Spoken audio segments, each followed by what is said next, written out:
Welcome everyone to the Thursday morning science webinar. Our guest today is Professor Maurizio Bustamante from the Niels Bohr Institute of the University of Copenhagen. Maurizio Bustamante is a theoretical astroparticle physicist, but he's also very interested in experimental results, as I hope he will also talk about. About his career and his education, he did his undergraduate and master studies at the Pontificia Universidad Católica del Perú, and then he did his PhD at the University of Würzburg and at Desi Zeuthen in Germany, where we also had the opportunity to meet and to collaborate for a while. After that, he was a postdoc. First at the Center for Cosmology and Astroparticle Physics of the Ohio State University, and then at the Niels Bohr Institute, where he is now a faculty member. So his interests and the interests of his group are mostly related to cosmic neutrinos at the highest energies. About this, of course, one of the main interest is to push particle physics, is to use these results and these studies to study also particle physics in regimes that are not reachable by particle accelerators which are built on the Earth. So also with the goal of discovering some new physics maybe. So today we are going to listen about the physics of neutrinos with the talk that Maurizio has prepared for us. And so I thank him very much for accepting our invitation, and then I let him start his presentation. Thanks a lot, Maurizio, for being here. Thank you, Denise, and thank you, Marco, and thank you, everybody. Welcome, everyone. Thanks for being here. I'm going to share my screen now. So every second of your life, 100 billion invisible particles, nearly massless and traveling at close to the speed of light, will cross every square centimeter of your body.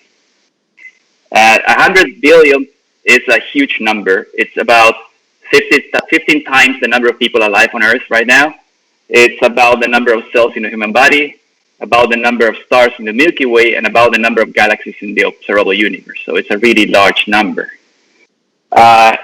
Throughout your life, these particles will go through you, and only maybe one or two of them will actually collide with you. So why do these particles, which we, as we will see, call neutrinos, that basically don't interact with anything most of the time, why are they so important? Why do we pay so much attention to them?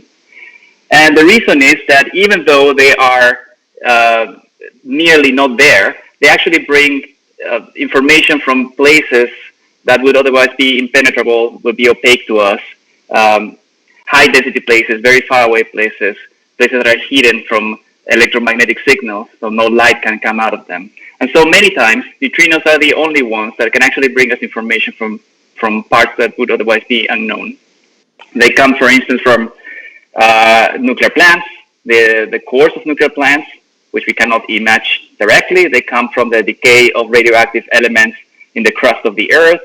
They come from the core of the sun that we cannot see directly. They come even from very far away places, like both inside and outside our own galaxy. And so in this talk, what I want to show you is like a wide overview of why neutrinos have these exceptional properties, why do they matter, what we have learned over the past 80 or so years about them, at what we're learning and what we will learn over the next 10 or 20 years. So let's start from the top. All the matter, at least the normal particle, is made up of the usual suspects, neutrons, protons, and electrons, in different combinations, of course. We know after almost a century of particle physics that neutrons and protons themselves, they're built of smaller particles, they're called quarks, and they're built of two types of quarks, called up and down quarks. And electrons, as far as we know, are not made up of anything. We'll see that these particles talk to one another. They interact via 4 fundamental forces. We call them electromagnetism, the one that we're familiar with. And that force is carried by a photon, which we call the carriers of the forces gauge bosons. The strong interaction is the one that keeps quarks together in protons and neutrons. And then there's an extra interaction, which will be the most relevant for us, and we call that the weak interaction. And there are 3 different carriers for the weak interaction: the Z boson, the W plus boson, the W minus boson. So this is where neutrinos come in. Neutrinos, as we will see, they are related to electrons, and they will talk to electrons and to the rest of the matter by exchanging with that matter these weak gauge bosons. And because they're weak, I want you to focus on the word weak, because that's precisely why they're so difficult to detect, and that's precisely why they go through us almost without interacting. Now, nature is a bit more complicated than that. It won't matter very much to us, but there's 2 copies of the quarks. There's not only up and down, but there's heavier quarks that don't make up normal matter. But there's also 2 copies of the electron that are heavier than the electron, and they're called the muon and the tau. And each one of these comes with its own neutrino. And we'll see that the fact that there are 3 different types of neutrinos is actually relevant and interesting, and we'll come to that. And then finally, there's the Higgs boson over there that gives mass to most of these particles. Okay, so let's see why we thought about the neutrino in the first place.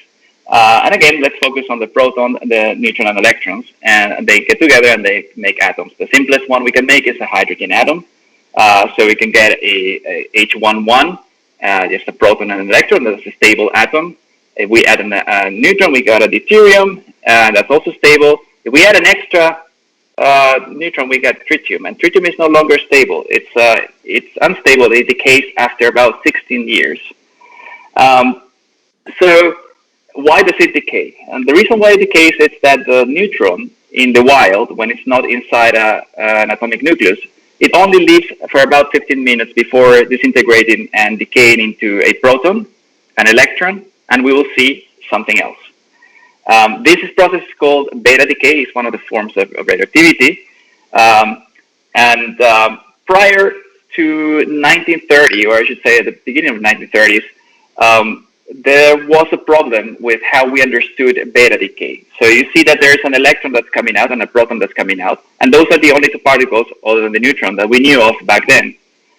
So we thought that the neutron was decayed into what we call in particle physics a 2-body decay. There was only 2 final state products, the electron and the proton.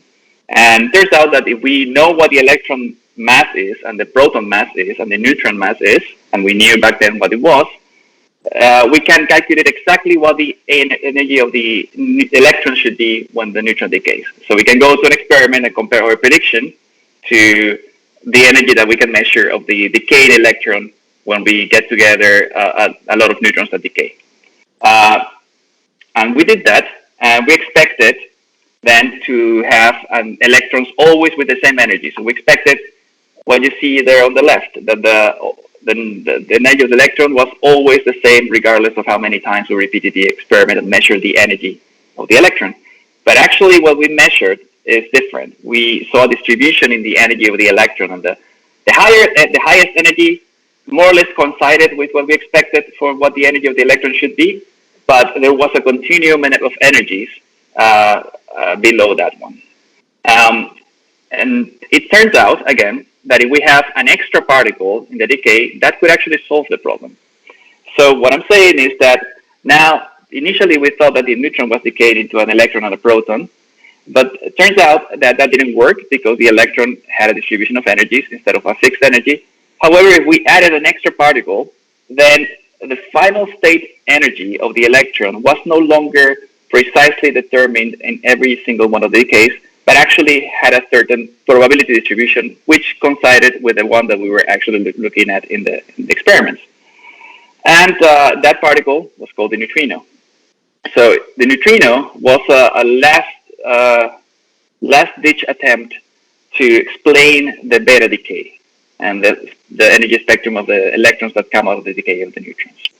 It was proposed, as I said, in 1930 by Wolfgang Pauli, to his regret, because that particle, the neutrino, had to be neutral, electrically neutral, so it didn't interact with our normal detectors back then.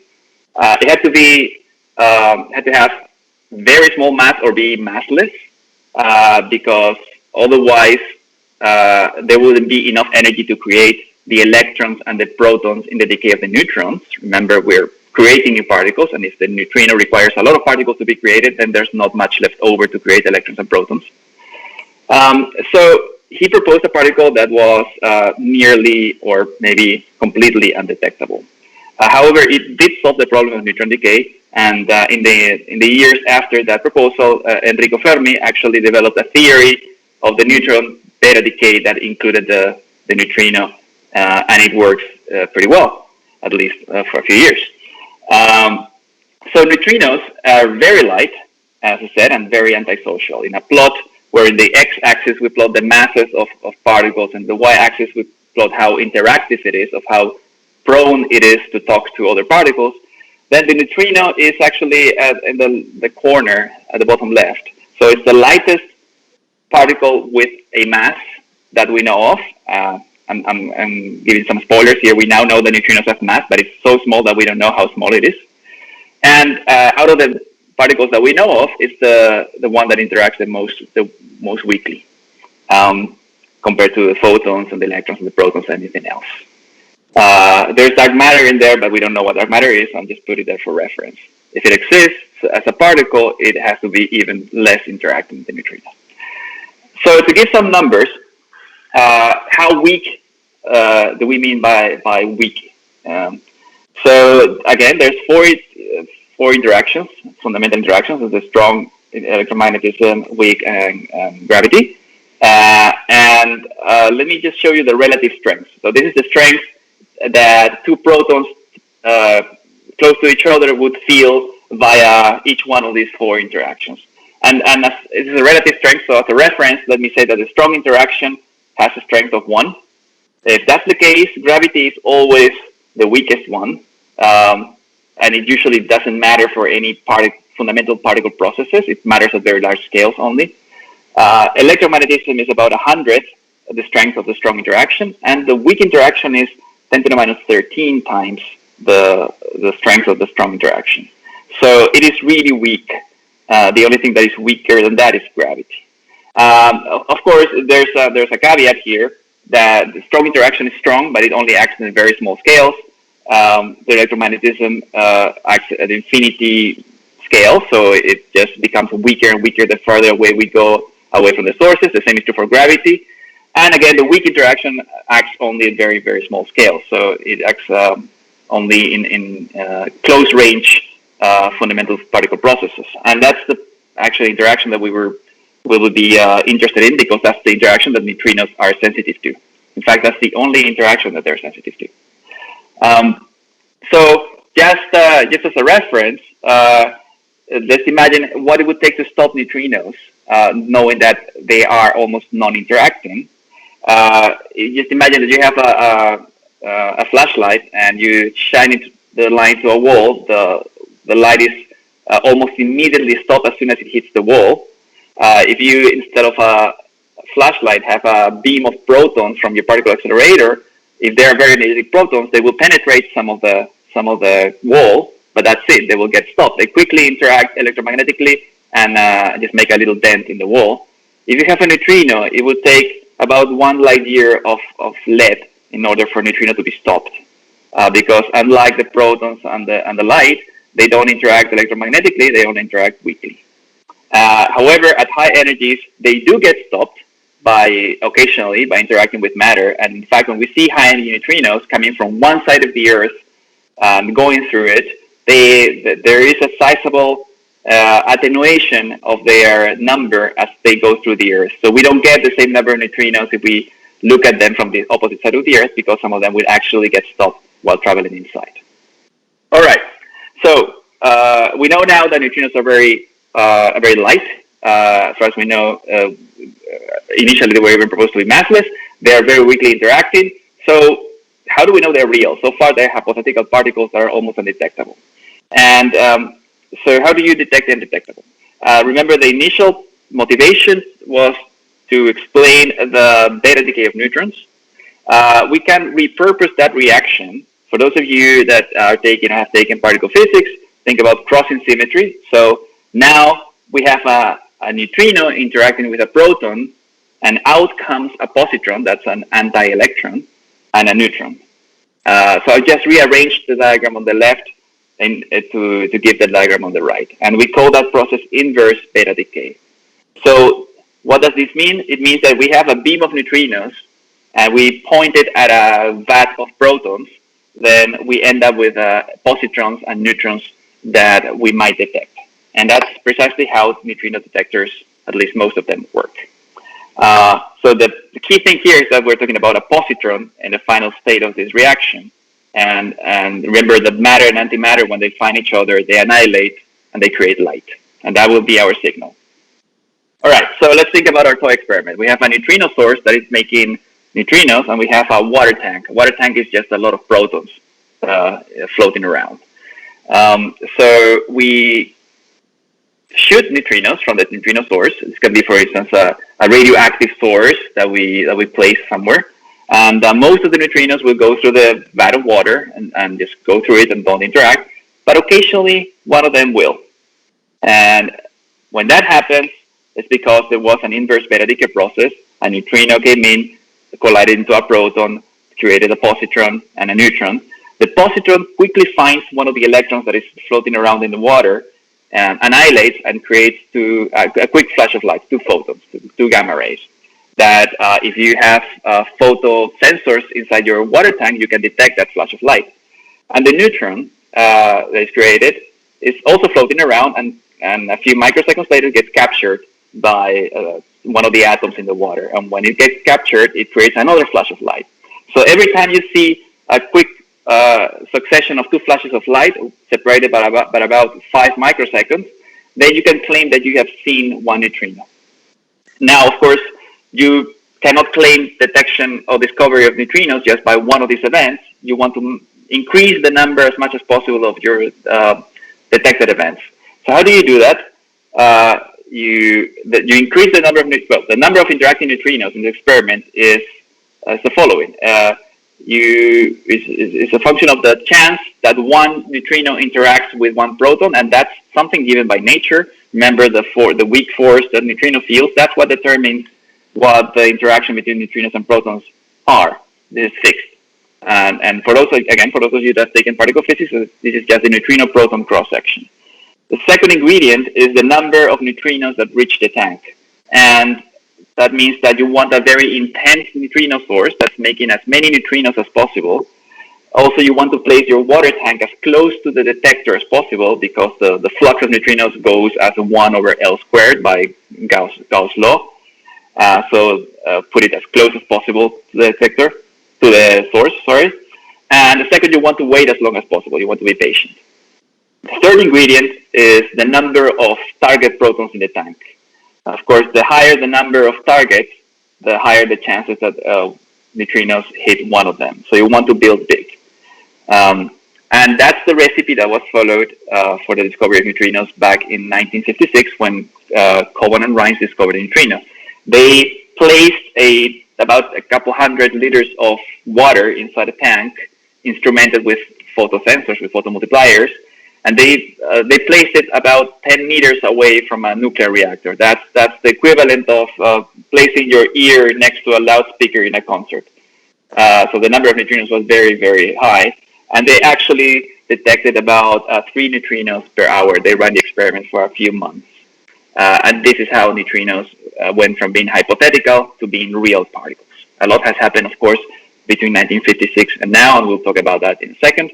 But this is not the only source of neutrinos. In fact, reactors are not the only source of neutrinos, but you are a source of neutrinos. When we eat bananas or some other food that has potassium, some of it has radioactive potassium, that's potassium-40, and it has a half-life of about 1 billion years. Eventually, it decays, and when it does, it emits neutrinos. So a person that weighs about 70 kilograms will emit about 4,000 neutrinos from the radioactive decay of potassium every second. So, of course, you'll never feel it. More to our point, there's many natural sources of neutrinos. So neutrinos have strange properties, but they are not rare in nature at all. What you see here is a collection of the fluxes of neutrinos coming from different sources in nature. In the x-axis, you're seeing the energy of the neutrino. We measure energy in particle physics in units of electron volts. It's a very small unit. It's about 10 to the minus 19 joules. So 10 to the 12 electron volts is about the kinetic energy of a flying mosquito, and about 6 times 10 to the 20 electron volts is the energy that 100 watt bulb emits if it's lit for 1 second. So we're talking about very small numbers. And in the y-axis, you see the flux of neutrinos that reaches Earth. So the number of neutrinos that reaches Earth per square centimeter per second per radian per interval of energy. All the way to the left are neutrinos that are left over from the Big Bang. They're very abundant, but they're very low energy and very difficult to detect. And in fact, we haven't detected them so far. They should be there. About the middle energies are the neutrinos that we're more familiar with.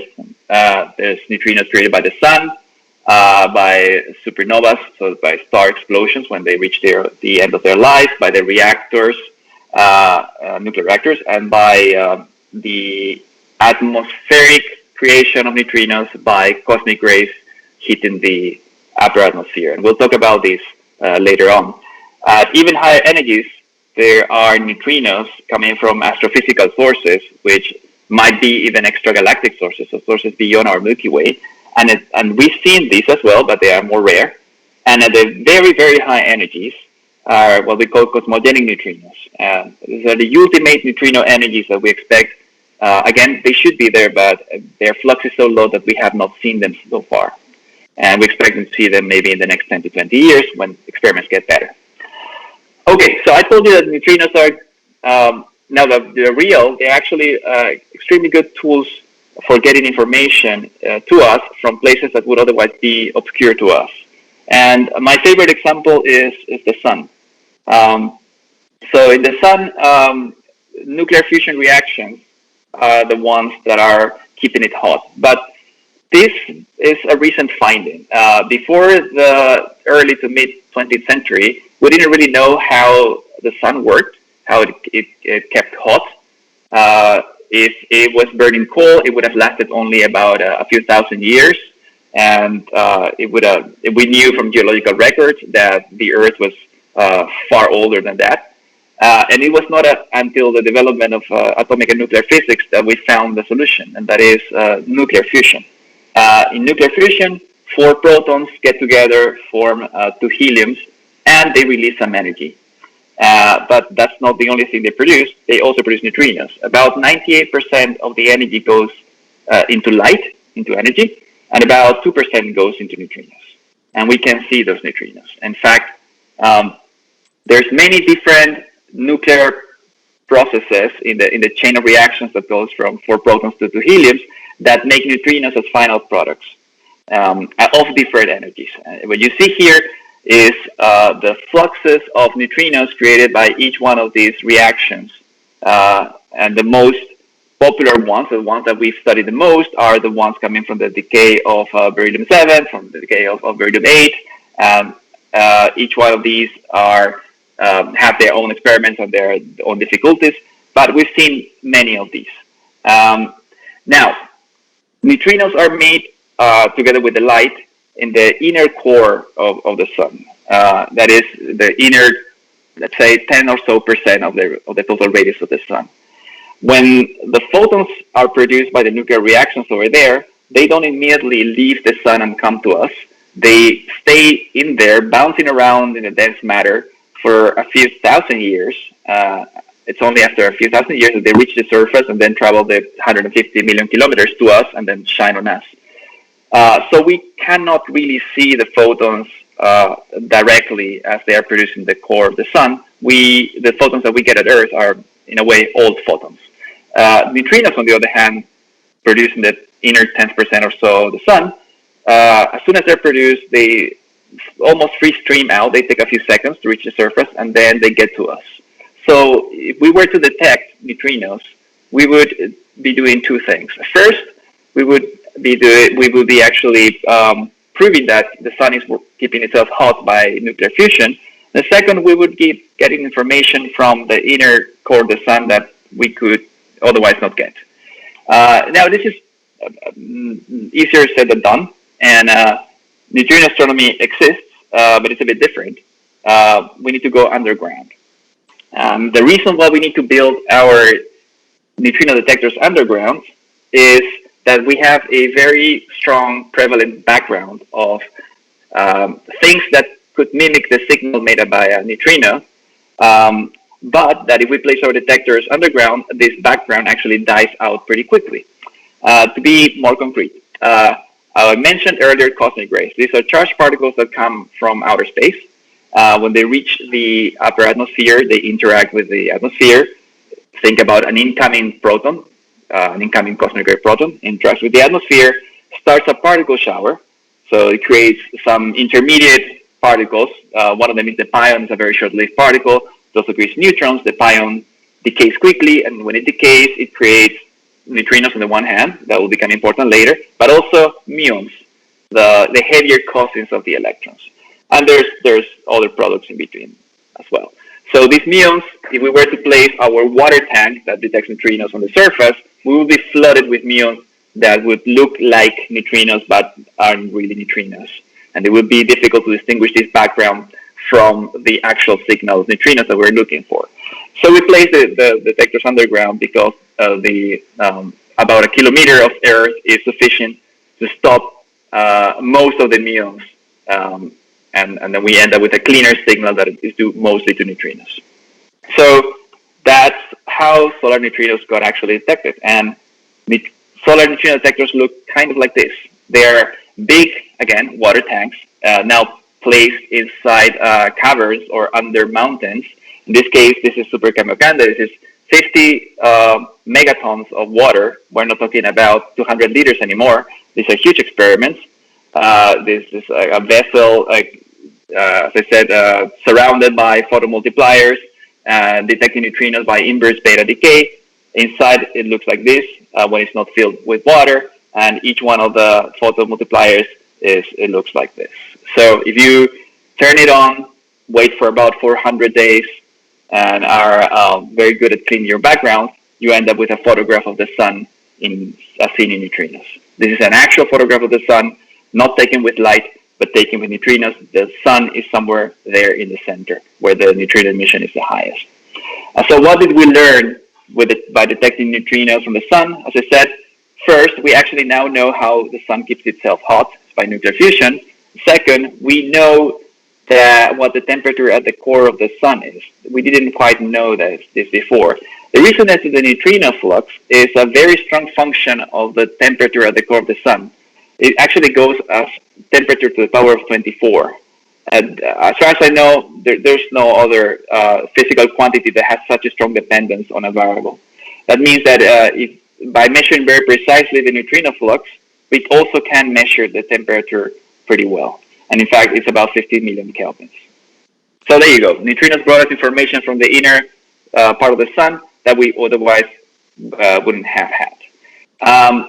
Now, one extra thing that might catch your eye, and for me it sounds kind of like sci-fi, is using neutrinos to do tomography of the Earth. So I said earlier that neutrinos are not stalled by matter. That is true, but that becomes less true as the neutrino energy goes up. So the higher the neutrino energy, the higher the chances that the neutrino actually interacts with matter. And so we can use neutrinos made now in the cosmic ray interactions in the atmosphere, and they will cross the Earth, and they will reach a detector called IceCube, which I will talk more about, on the opposite side of the Earth, and they will cross the Earth across many different directions. So the ones that go through the whole diameter of the Earth or a sizable part of the Earth before reaching the detector in the South Pole, those are attenuated significantly as they go through the Earth and interact and get stopped. But the ones that come just from directly above IceCube, they do not get attenuated because they don't go through the Earth. They just go directly into the detector. So you can compare the flux of neutrinos coming from different directions into your detector, and from that alone, you can actually weight how much. You can actually find how much the Earth weighs. What is the mass of the Earth? Now, typically you would do that by using gravitational measurements and finding out what the mass of the Earth is, or by using celestial mechanics and finding out what the mass of the Earth is. But this measurement actually is not based on gravitational interactions of any sort. This is just a measurement of the Earth by using the weakest interaction that we know of, which is the weak fundamental interaction. And in fact, when you actually do the analysis with real data, you get a number for the Earth's mass that is about 6 times 10 to the 24 kilograms, which is in very good agreement with what you get with the usual gravitational measurements. So this is a measurement of the mass of the Earth using the weakest of the four fundamental, or the three relevant fundamental processes. Okay. So far I've shown you that neutrinos have unusual properties, but let me show you one of the most unusual properties, and that is neutrino oscillations. So neutrinos are they're what I like to call quintessential quantum particles. They do quantum mechanics over microscopic scales, which is a bit unexpected or oxymoronic. So let's take a step back. We have been talking about neutrinos, and these neutrinos have come in connection with the electrons. Remember, the beta decay of neutrons ended up in an electron and neutrino. We call that neutrino that comes together with the electron neutrino. And we baptize as electron neutrino the type of neutrino that appears together with an electron.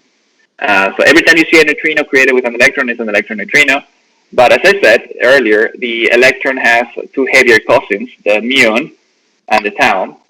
The muon has a mass 200 times higher. The tau has a mass of about 35 times higher than the electron. And each one of these comes with its own neutrino. So the mu neutrino comes with the muon, the tau neutrino comes with the tau. As far as we know, there are only three types of neutrinos. So one process that creates neutrinos, like the beta decay of neutrons, will create a neutrino with a given flavor, say electron flavor, and it's always that flavor. The neutrino travels for some distance between the neutrino source and the neutrino detector, but at the time that the neutrino is detected, it may no longer have the same flavor as that with which it was created with. It could be still an electron neutrino, but it could also be a mu neutrino or a tau neutrino. And this phenomenon is called flavor oscillations. It's a quantum phenomenon, and it actually got the Nobel Prize a couple of times. The very cool thing for me is that this is one of the few instances where we can actually use quantum mechanics to compute probabilities of things that happen over macroscopic distances. So the distance between the source and the detector can be meters, as we saw in the experiments, or hundreds of kilometers, or even light years, or billions of light years. So in the following few slides, what I want to do is a bit of quantum mechanics without the math. And some of you might be familiar with some of the formalism, and if there's questions about it, just let me know. So again, a neutrino is, to understand what's going on, why these flavor oscillations happen, we understand a neutrino of a given flavor to be a quantum superposition. That means that an electron neutrino, for instance, is made up of three other neutrinos that we call mass states. So every flavor state is made up of three mass states, and in different proportions. So for the electron neutrino, we know that it's about 65% of the new 1 state, 18% of the new 2 state, and 17% of the new 3 states. And these, of course, numbers add up to 1, and they're fixed by nature. That's just how the universe works. Now, flavor states are defined, have a definite flavor. In this case, the neutrino electron has an electron flavor, but they don't have a defined mass. Whereas the mass states have, each one of them, a defined mass. We call them M1, M2, and M3, but they don't have a defined flavor.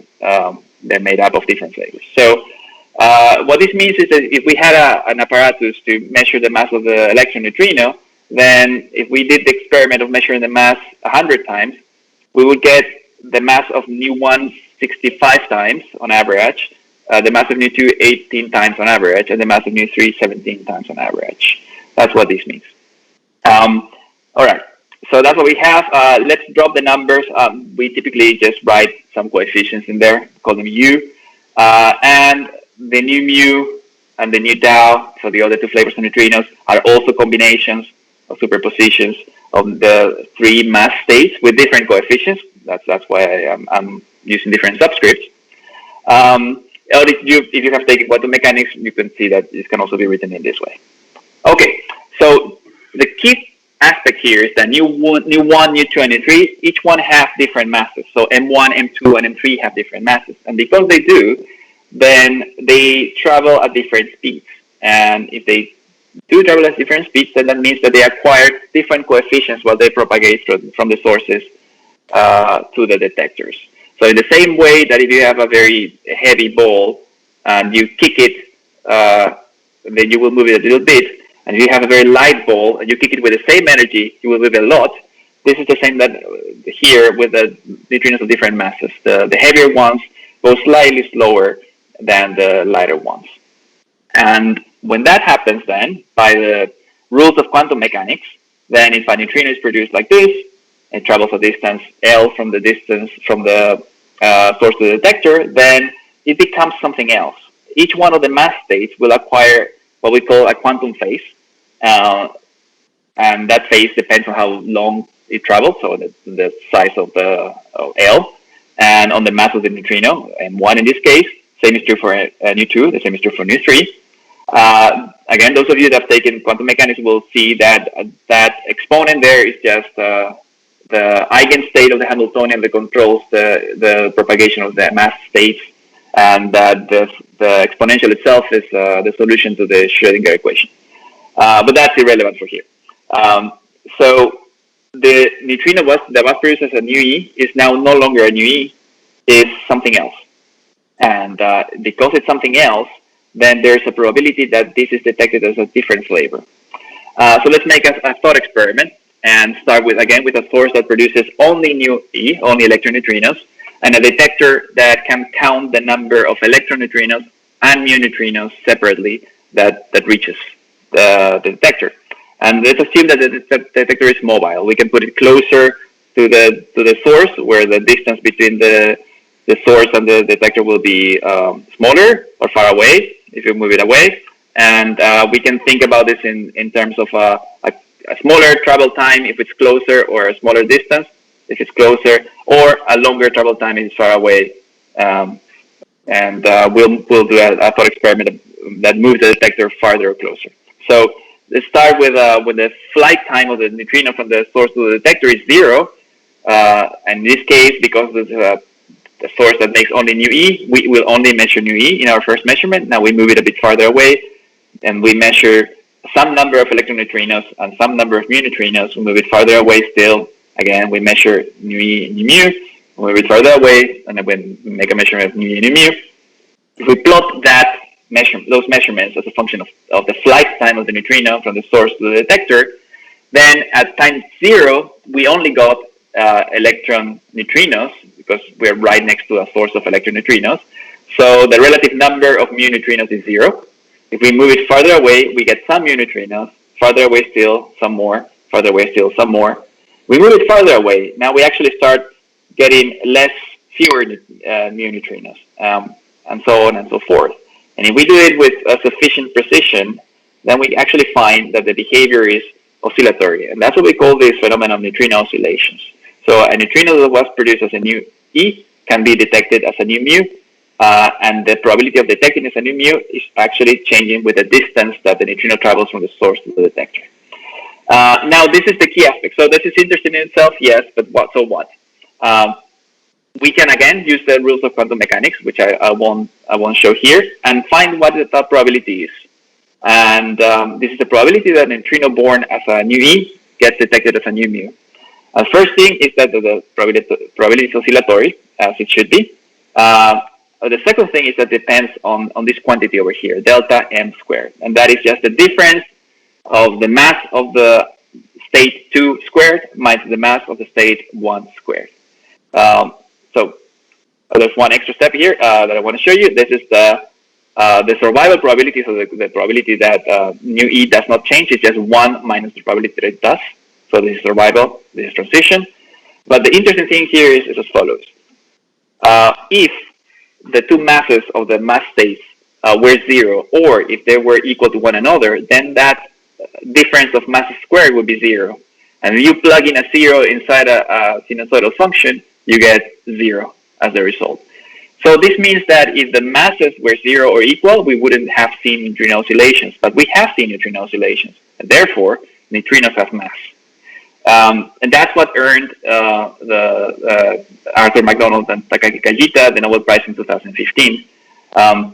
So we have seen, and we continue seeing, neutrino oscillations from many different experiments. We know that the differences in the mass squared are very small, order of 10 to the minus 4 electron volt squared, or slightly bigger than that. These are tiny, but we don't know what the masses are. We only know what the difference of the masses squared are. So we look at many different places to find these delta M squares from the data. We look at nuclear reactors that produce electron antineutrinos. That bar on top of the electron of the nu means antiparticle. And these experiments are sensitive to the survival probability of electron antineutrinos, so how many are left over once they leave the source. We also look at the sun again. The sun produces electron neutrinos, and we can then measure the number of electron neutrinos that survive and the number of mu neutrinos that are produced. We look at neutrinos made in particle accelerators, in this case DUNE, which is one that is under construction, which creates a beam of neutrinos on one side near Fermilab in the United States by colliding a particle beam of protons into a carbon target and creating neutrinos as a result. And the neutrinos travel 1,300 kilometers to a detector and get detected over there. This beam contains electron neutrinos, electron antineutrinos, muon neutrinos, and muon antineutrinos. And so the experiment DUNE that will detect them will be sensitive to the transition and survival probabilities of all of these. You might be wondering about nu tau. I haven't said anything about that. There was an experiment. Nu taus are particularly difficult to make because you need to make the very heavy cousin of the electron in order to get nu taus, sorry. And that's difficult. You need a lot of mass to make them. So OPERA was an experiment that used the beam neutrinos created in CERN and directed towards Gran Sasso. And there was a detector that actually detected nu taus directly, and that was sensitive to the nu mu to nu tau transition. But it's difficult to detect them, and it detected 5 nu taus successfully in 5 years. And finally, there's atmospheric neutrinos, the same ones that were the background earlier on for our underground experiments. We can also use the neutrinos made in that particle shower and as a signal to look for neutrino oscillations. Very well. Okay, so we now know that neutrinos have almost no mass. We know that they almost not interact. We know that they change their nature by flavor oscillations. And for the last bit, just let me quickly show you what's going on at the highest energy. So we've been talking about the lower energy, so the neutrinos that were here, intermediate energies. And there is the astrophysical neutrinos. Those are the ones that have high energy astrophysical neutrinos, I mean. Those are the ones that have been only fairly recently discovered. We don't know where they're coming from. We believe that they're coming from places like these, where neutrinos are being made in the active supermassive black holes, for instance, in the centers of other galaxies, that are spewing out matter and accelerating protons at very high energies, and protons interact with the surrounding matter and create particles of very high energy, including neutrinos. So this is production of neutrinos not by a process like beta decay, but by a completely different process called photohadronic interaction. So we get a proton, very high energy, interacting with surrounding matter, for instance, other protons or surrounding light. It creates some intermediate particles. Those particles will decay, and when they decay, they make a final state high energy neutrinos. So in this case, it's making mu neutrinos, electron neutrinos, and anti-mu neutrinos, and anti-electron neutrinos as well. in 2013, it was announced that these neutrinos, which we had been searching for decades, actually were real, and that's because there was a new detector called IceCube. This is now it's not a megaton detector; it is a gigaton detector in the ice of the South Pole. This is not a water tank; it's using the actual South Pole ice, and it has instrumented the ice with about 86 strings that contain photomultipliers or photodetectors. And when a neutrino comes in, it will interact in the ice, create a flash of light, and that flash of light is what IceCube sees as a signal that is showing the detection of a neutrino. So these are the most high energy neutrinos we've seen so far. We don't know exactly where they're coming from, but they're been firmly detected as having an astrophysical origin and most likely an origin outside the Milky Way. So as I said, we don't know where they're coming from, but we believe that it's in places like this where there's an emission of matter at very high energies that could actually induce the production of very high energy neutrinos. There's a couple places that are the usual suspects for this kind of processes. One is active galactic nuclei. As I said, that's when a supermassive black hole is eating matter and spewing part of it out in jets. And if the jet is directed towards us, we can see the products out of that, both the light and the neutrinos coming out of that. Also, gamma ray bursts have similar morphology at a different scale. These are especially energetic supernova explosions, and when the jet is directed towards us, we see the light in gamma rays out of that. We believe that some of them could be also making neutrinos. We have not been successful yet in finding sources of neutrinos at these very high energies. We're talking about 10 to the 15 electron volts or so, except in one very promising occasion where we saw one blazar, one of these very jets from a supermassive black hole, that emitted gamma rays and neutrinos in coincidence. And we believe that that's a sign of these neutrinos being produced in the kind of processes that we believe should give rise to the highest energy particles. And this is ongoing. Most of the work is in trying to understand how this blazar could have made neutrinos. It is not immediately evident how to do that, and also try to find more instances where this could happen. So we don't know where these neutrinos are coming from at the very high energies. We only know that they come from very far away, and therefore from a long time ago. But we can already use them to do the two sides of the coin of astroparticle physics. On the one side, astrophysics, and on the other, particle physics. And neutrinos are what joins these two. So what makes these high energy cosmic neutrinos so exciting is that they have the highest energies that we know of. As I said, it's about 10 to the 15 electron volts. That's the highest we've gone so far. That means we can probe new physics, particle physics at new energy scales, and we can also probe the most energetic, most violent processes in the far universe. And on the other hand, these are the neutrinos that travel the longest distances. That means that they bring us information from the essentially the edge of the observable universe, and also that along the way they can acquire tiny deviations due to new physics effects. All right, so that's the current status of neutrino physics. Now, we hope that in the coming decade, we actually will be able to be sensitive to the even higher energy neutrinos.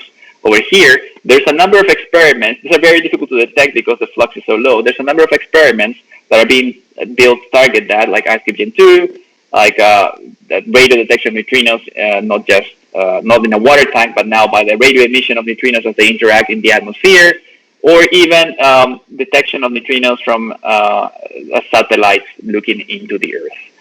So there's a lot that we have found. There's also a lot that we don't know. This is an incomplete list of that. We don't know why neutrinos are so light. We don't know if neutrinos are their own antiparticles. I haven't talked about that. We don't know if neutrinos are what role they play in the abundance of particles versus antiparticles in the universe. We don't know exactly how many neutrino flavors there are. We know there are at least 3. Is there extra stuff? We don't know where the high energy neutrinos come from. And we don't know if there's new physics lurking at these very high energies, but we have good ideas on all of them. And more importantly, there's a lot of experimental progress going on now. So I hope I showed you that in the intervening 80 or so years, we've gone from having a particle that was hypothetical, that came in to solve a crisis in particle physics, to actually making it a real particle, and to the particle becoming a tool for us to find things about the universe from the very most distant sources that we know of, from the highest energies that we know of, and hopefully in the intervening years from now until the end of our careers, we'll actually have concrete solutions to some of the open questions that are still out there about neutrinos. So just to end up, let me advertise for those of you that are PhD students and advanced master students. We're organizing a summer school on neutrinos this July here at the Niels Bohr. And if you're interested, please just take a look at the webpage or contact me. There's no registration fee, no participation fee. We're planning this as an in-person event if it's possible to do it by then, but also there will be a live streaming, so you can also join that way. All right, thank you. Thank you so much, Mauricio, for this very nice overview and summary of neutrino physics from also across the history of the experiments and of the theories. So thanks a lot. So before starting with the questions, I would like to just to remind, I think also some of the people maybe attending here are also interested, or maybe they already know that some of the results that you told us about neutrinos have been reached or have been studied also here at the Gran Sasso Lab. So we are just a few kilometers away from the Gran Sasso mountain, and under the mountain there is this, the largest laboratory, the largest underground laboratory, which hosts several experiments, and among them we have Borexino, that is actually studying the neutrinos from the sun, as you also mentioned at some point, and also is also having some results about the tomography of the Earth with neutrinos, which is, I think it's very fascinating result.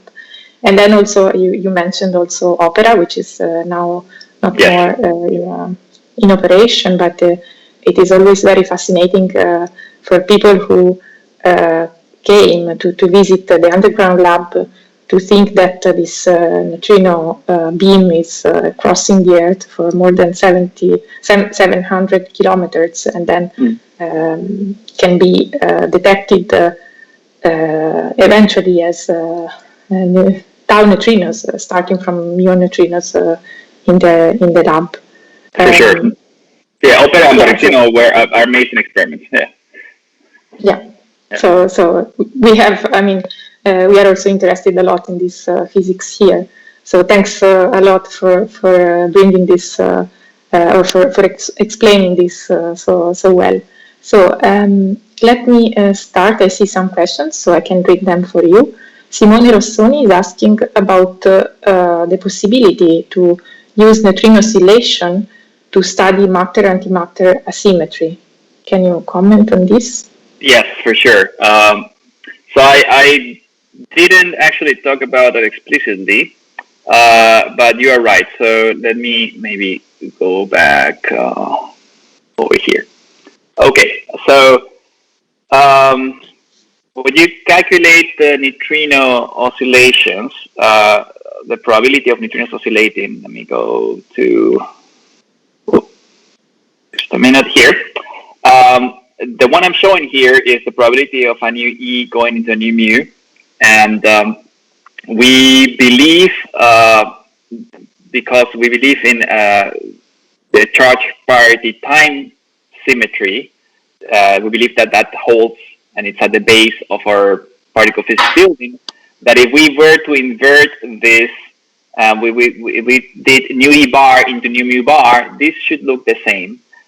This probability, and if we made a measurement, would look the same. But if we actually measured nu mu bar going to nu E bar, then the difference between that process and this process, the nu E to nu mu, there's a difference, and that difference is telling us something about the CP violation of neutrinos, and that speaks to this matter-antimatter asymmetry that you're asking about. So there's in the universe there appears to be more matter than antimatter, and we don't know why. And that's one of the open questions in physics for a long time. And neutrinos seem to have some contribution towards that, but it's a small one as far as we know. So we're still trying to figure out what the contribution is, but we already know that even if it's as big as it can be, it will not be enough to explain the level of dominance of matter over antimatter that we observe in the universe. So it's an interesting question in itself, because it could reveal things about what quantities are conserved in fundamental physics and what quantities are broken, but we already know that it will not be enough to explain the observations of how much matter there is compared to antimatter. And one way to find, again, what the size of this CP violation is in neutrinos is by comparing the oscillations of neutrinos and of antineutrinos. And it's being done. It's a hard measurement, but it's being done. Thanks for commenting on this. So next question is by Luca Giacchi, that is asking about the possibility to use neutrinos in other applications like communications or clinical diagnosis. Yeah, that's an interesting question. There's not many applications. There was a paper now, maybe 10 years ago, from I want to say it was Minerva. That's one of the, maybe I'm getting it wrong. It was one of the Fermi neutrino experiments, and it was neutrinos created in a particle beam in an accelerator. They actually tried to send information like in bits by controlling the production of the neutrinos by controlling the collision times of the protons that give rise to the neutrinos. So they encoded some message, I think it was neutrino, in according to ASCII or something like that, by changing the times at which the protons would collide and therefore produce neutrinos. And then they detected those neutrinos in a detector some distance away, and they could decode the message by detecting the neutrinos. The bit rate was extremely low. In principle, if you had like an extremely intense neutrino beam, you could send messages from one end of the Earth to the other without relying on satellites. That is sci-fi so far. At some point, we even wrote a paper ourselves when I was like an undergrad or master's that we were trying to find whether we could tell if there is like overdensities of matter inside the crust of the Earth or not by shooting neutrinos through the crust. It can be done in principle. In practice, you need a super intense beam of neutrinos that is not available. As for medical or clinical diagnosis, there's no application at all. Neutrinos are too weak to do anything of that sort. Yeah. Thanks. So I think this is next question is more or less on the same topic. So it is about if neutrinos can be used to develop any technology in the future. No, as far as I know, other than a couple of good stories by Stanislav Lem, like that's science fiction. I don't know of any actual practical application of neutrinos. I want to say that we study neutrinos not because they have practical applications, but because they are revealing things about nature that nothing else could reveal to us. So this is a purely let's say curiosity that has driven us to study neutrinos. In between, of course, the technology that has been developed to make neutrinos and to detect neutrinos, that has spin-offs, as with everything, and that's useful in itself. Like you build better photomultipliers. When you're building the accelerators that make the protons that make the neutrinos, you get to build better magnets, etc. But neutrinos themselves, not so much. But anyway, you told us about the history, basically, of particle physics. So neutrinos really enter in the history of the experiments of the last century, with which we could understand, how the matter and how the interactions work. So this is already by itself very relevant, even though it might seem it doesn't have any application. That's this, the knowledge of what. Yeah. Absolutely. So, maybe before Marco's question, I've just read it. Yeah. Let me show you, just to stress your point, Denise, just one thing that I actually skipped, and that is when we're talking about these very high neutrinos made in these supermassive black holes or things like that, the neutrinos are not the only things that get produced. You also get electrons and photons in the form of gamma rays and neutrons and protons emitted. So in the last few years, this new paradigm of multi-messenger astrophysics has been emerging, and that is what I believe is like having a cinema projector and three different films, each one carrying a different color, like a Technicolor thing. So one of them actually projects the information in radio, infrared, or optical emission. The other is high energy emission, like X-rays and gamma rays. The other is neutrinos, and the other is gravitational waves. And only by looking at all of these, we get the full picture of this very intense, very exotic astrophysical sources. And in fact, that has already started to happen. In 2017, we got the first multi-messenger detection of emerging of two neutron stars. We saw the gravitational waves from them. We saw the infrared and optical emission from them. We saw gamma rays from them, and we saw actually many other wavelengths. We didn't see neutrinos this time, but it might happen in the future. And with all of these, we actually got a good picture of what this looks like.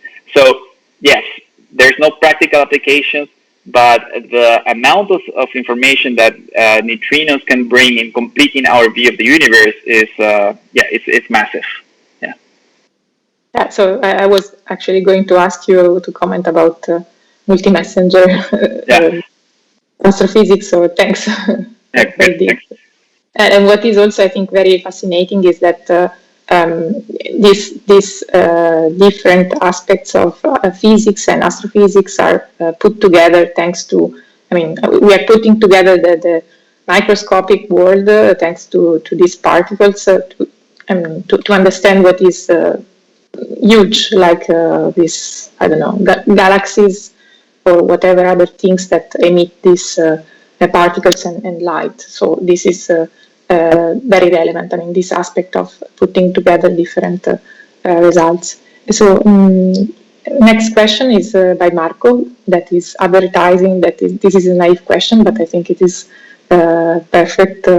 It is fitting very, very nice, this discussion. So he's asking if there is anything that can affect neutrino oscillation. For example, is the frequency of oscillation maintained over astronomical distances? Yeah, this is not a naive question at all. This is a very good question. So let me start by saying that I made a few simplifications in my explanations of neutrino oscillations. So yes, neutrinos are typically, at least at low energies, are typically not affected by the matter that they go through, but they still, in a way, feel it. And so think about swimming in a pool of water versus swimming in a pool of honey.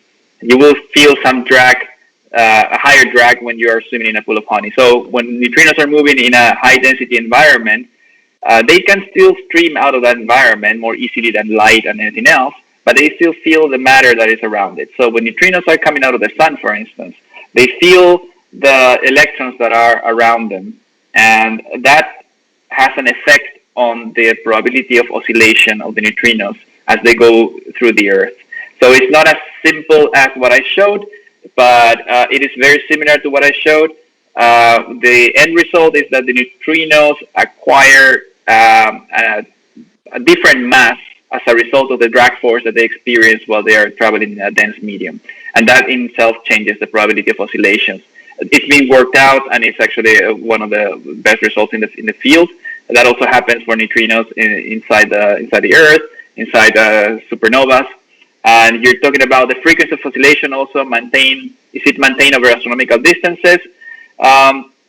It is in the sense that they travel in neutrinos after they leave the sources and travel for billions of light years. They won't hit anything else. They won't go through matter. They're traveling in vacuum. So in that sense, once they are made in, say, one of these supermassive black holes and they leave the region where there's matter, they will travel in vacuum for 2 billion light years to us without hitting anything. So there's nothing in between that will modify their oscillation frequency until they reach Earth, and they might actually have some interactions while they're going through the Earth, but not in between the sources and us. Okay, thanks. So since I think I don't see any more questions, can you just comment about the future of the experiments that you have been showing? So what is next? So what's next? Fortunately, there's a lot of next. I briefly commented on the detection of these we call them ultra high energy neutrinos. Before going there, I also want to say that there's many different experiments that are getting built now or being designed now to detect these neutrinos even better and to make improvements in the measurement of the neutrino oscillation parameters. So the parameters fixed by nature that control the oscillation frequencies, the transitions between the flavors, etc. Because the greater the precision with which we measure them, the better the answers that we can get to these open questions that I showed regarding the nature of the neutrinos. So that's going on, and that's going to come out within the next 5 to 20 years. There's different things that will be turned on at different moments. Now, regarding these very high energy neutrinos, ultra high energy neutrinos, those, as I said, are difficult to detect because the flux of the neutrinos that reaches Earth is super small. In fact, this is just one example. It could be even smaller than that, and we don't know how small it is because these neutrinos are being made by cosmic rays, by protons, not inside astrophysical sources, but by protons that have already left the sources, are traveling towards us, and in between the sources and us, they interact with the cosmic microwave background. This is the relic microwave emission from the Big Bang. And when they do, they undergo some processes that give rise to neutrinos with ultra high energies. But how many neutrinos are produced depends on the properties of these cosmic rays. And we don't know what their properties are with sufficient precision to make a precise prediction of the flux of these cosmogenic neutrinos of ultra high energy. So this could be a lot lower, and that's a challenge of detection. So as I said, there are a few things that are going on that are targeting those experiments. One is an extension of the IceCube detector, the detector in Antarctica.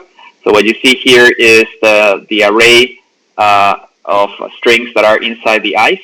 But there's an extra array that is being planned. It's called the radio component of IceCube Gen 2. That is going to be, you see over here, these are antennas that are buried inside the ice, not at a great depth, but close to the surface. And what happens is that when a neutrino comes in and interacts in the ice, it creates a particle shower that makes light, and the light is picked up by these photomultipliers. But it's also making radio, and the radio travels even farther inside the ice than light does. And so the radio can be picked up by these antennas over longer distances. And it is at the ultra high energies where this radio emission becomes important and observable. So this extension of the detector is targeting those ultra high energy neutrinos, and it's doing it in such a way that there's a fairly decent chance of detecting them within the next, let's say, 20 years. There's other detectors which I briefly showed. In this case, this neutrino interacts slightly underground, slightly below the ground, creates a tau. Remember, the heaviest cousin of the electron, tau, decays now not inside the ground, but in the atmosphere, creates a particle shower that again creates radio emission, and the radio emission is picked up by antennas that are not underground anymore. They just are lying on the surface, in this case on a mountain. So we're involved in doing this. And there's other possibilities. So these are all detectors that are being planned in different stages of construction and funding. What I want to express is that there is plenty of activity in designing and building and funding these experiments. So the future is pretty promising for detecting these very high energy neutrinos. Thank you very much. So I think there are no more questions. I don't see anyone in the chat.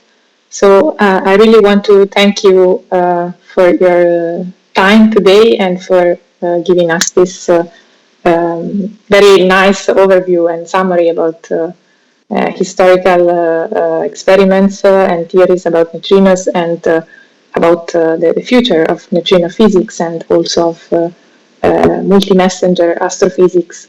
So I really thank you very much, and I hope and I'm sure that many people were interested into this, and Marco is typing that we were more than 200 people connected for this seminar today. So thanks a lot. Thank you. I was very happy to do it. And again, don't forget we have this school. So if you want to know more about neutrinos, by all means, go to the webpage and contact us. We'll be very happy to have you over or online. Thank you so much. I think there will be students interested into this.